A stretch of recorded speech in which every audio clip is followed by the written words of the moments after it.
12 मुकदमात में बानी पीटीआई का जिस्मानी रिमांड देने का इंसदाद दहशतगर्दी अदालत का फैसला लाहौर हाई कोर्ट में चैलेंज कर दिया गया।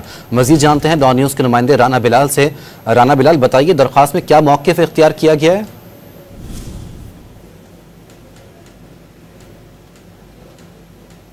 जी राना बिलाल, बताइए।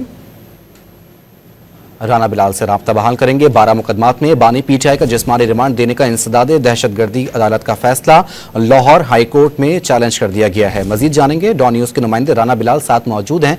राना बिलाल, बताइएगा दरख्वास्त में क्या मौक़िफ़ इख्तियार किया गया है? जी देखें, 12 मुकदमात में बानी पीटीआई ने एटीसी लाहौर की जानिब से जिस्मानी रिमांड देने का फैसला लाहौर हाई कोर्ट ने अपने वकील सलमान सफदर के जरिए चैलेंज कर दिया है और बानी पीटीआई ने अपनी 12 दरखास्तों में ये मौक़िफ़ इख्तियार किया है कि लाहौर की एटीसी ने जिस्मानी रिमांड देने वक्त रिकॉर्ड का दुरुस्त जायजा नहीं लिया और वो जेल में कैद है। पुलिस पहले भी इन मुकदमात में उनसे तफ्तीश कर चुकी है।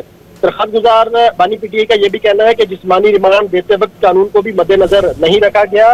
इसके साथ साथ इस्तदा ये की गई है कि लाहौर हाई कोर्ट एटीसी की जानिब से 12 मुकदमात में दिया गया जिस्मानी रिमांड कलअदम करार दे।